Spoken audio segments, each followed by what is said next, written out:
Hello everyone, नमस्ते अनि स्वागत छ हजुरहरूलाई हिमालय किचनमा। आज हजुरहरूको लागि म लिएर आएको छु खसीको मासुको तरकारीको रेसिपी। यसलाई चाहिँ एकदम मिठो गरेर सजिलो गरेर कसरी बनाउने भनेर म हजुरहरूलाई देखाउँदैछु। यसको लागि मैले यहाँ प्यानलाई तताउन राखिसकेको छु र यसमा मैले राखेँ 1 सानो चम्चा सिङ्गो धनिया, 1 सानो चम्चा जिरा, 2टा रातो सुकेको खुर्सानी, 1/4 चम्चा सौंफ। अब यसलाई चाहिँ यसमा राखेर एकदमै राम्ररी फ्राई गर्नुपर्छ, भुट्नुपर्छ।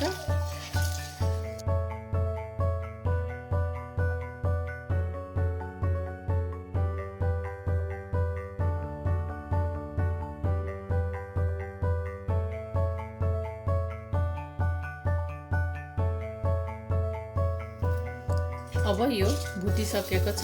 यसलाई अब केही बेर सेलाउने अनि यसलाई एकदम मसिनो गरेर पिस्नुपर्छ। ल अब मैले यहाँ प्रेसर कुकर बसाएँ। यसमा मैले राखेको छु 3 ठुलो चम्चा तेललाई तताउन।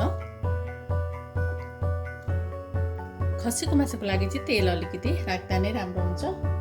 अब मैले यसमा फुराएँ आधा सानो चम्चा मेथी र मेथी यतिको भएपछि मैले राखेँ आधा सानो चम्चा जिरा,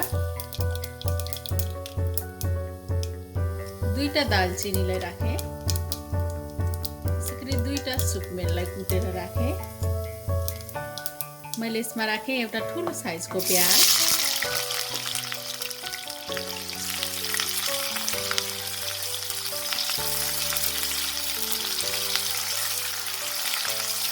अब प्याज राखेर यसलाई केही बेर हामी फ्राई गर्नेछौँ।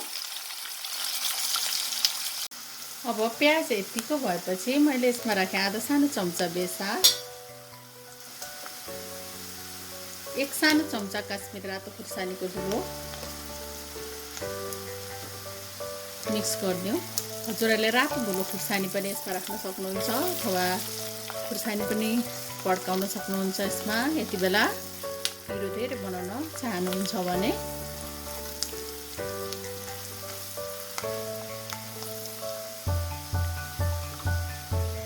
र अब मैले राखेँ आधा किलो जति खसीको मासु। नुन राख्दैछु म थोरै।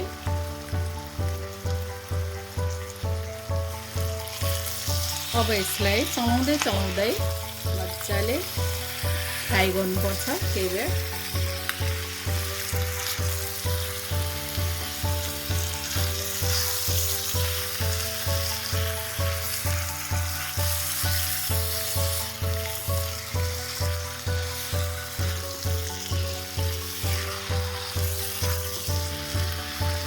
यो प्याज र यो मासुलाई अब सँगसँगै फेरि भुट्नुपर्छ।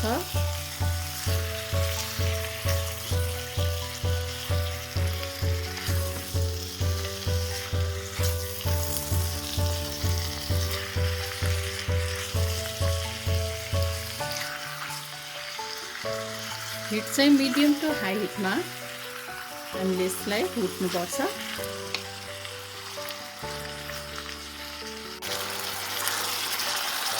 मासु फ्राई भइरहेको छ। यसै गरी यसलाई भुट्दै अझै केही बेर यसबाट आएको पानी पनि सुकाउँदै जानुपर्छ। अलिअलि पानी निस्केको छ यसबाट।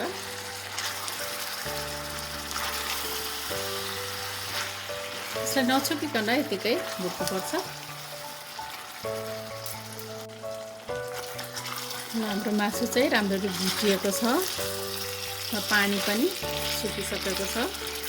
पानी सुकेर यसमा तेल यसरी देखिएको छ। अब मैले यसमा राख्दैछु 1 ठुलो चम्चा लसुन र अदुवाको पेस्ट। त्यसै गरी मैले अघि भुटेर पिसेको मसला र एउटा ठुलो टमाटरलाई मैले राखेँ। थोरै नुन थप्दैछु म आफ्नो स्वाद अनुसार। टमाटर राख्न मन नहुँदा चाहिँ टमाटर नराख्दा पनि हुन्छ यसमा।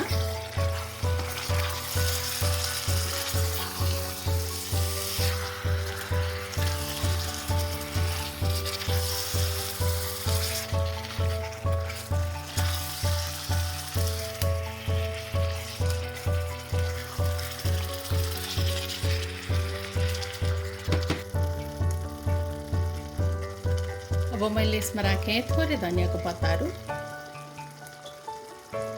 र मैले यसमा आधा कप जति पानी पनि राखेँ, किनभने हामी करी टाइपको बनाउँदैछौँ, त्यही भएर।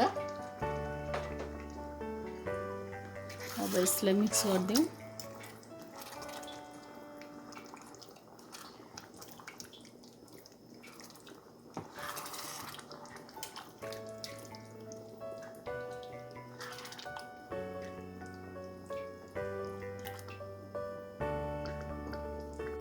र अब यसलाई यसरी बन्द गरेर यसमा म 5 सिटी जति लगाउँछु।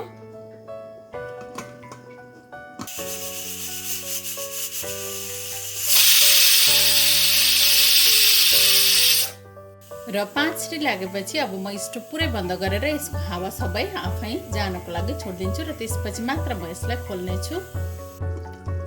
र अब म यसलाई हेर्दैछु।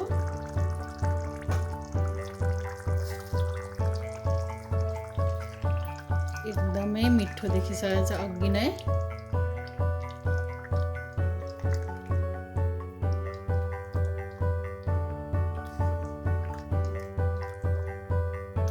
ग्रेभी चाहिँ आफ्नो हिसाबले राख्न सकिन्छ, आफूलाई कतिको राख्न मनपर्छ। र यसमा मैले राखेँ आधा सानो चम्चा गरम मसला पाउडर र बाँकी रहेको हरियो धनियाँको पत्ता पनि राखेँ।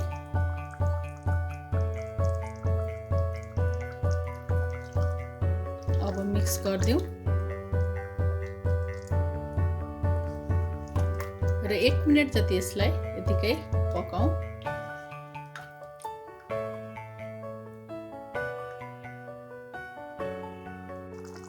ल अब हाम्रो खसीको मासुको करी चाहिँ खानको लागि रेडी भएछ।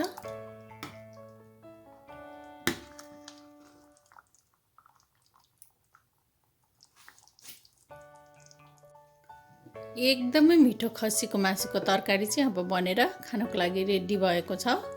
हजुरहरू पनि यसपालिको दसैँमा यसै गरी खसीको मासु बनाएर खानलाई अवश्य पनि ट्राई गर्नु होला। एकदमै मिठो हुन्छ यसरी बनाउँदा। हस् त, यो रेसिपी हजुरहरूलाई राम्रो लाग्यो भने हाम्रो भिडियोलाई लाइक, कमेन्ट, सेयर गरिदिनु होला। यस्तै रेसिपीहरूको लागि हाम्रो च्यानललाई सब्स्क्राइब पनि गरिदिनु होला। सब्स्क्राइब गरिसकेपछि नजिकै रहेको नोटिफिकेसन बेललाई पनि अवश्य पनि क्लिक गरिदिनु होला। फेरि पनि यस्तै मिठो प्रकारको रेसिपी लिएर आउने नै छु। हाम्रो भिडियो हेरिदिनु भएकोमा हजुरहरूलाई धेरै धेरै धन्यवाद।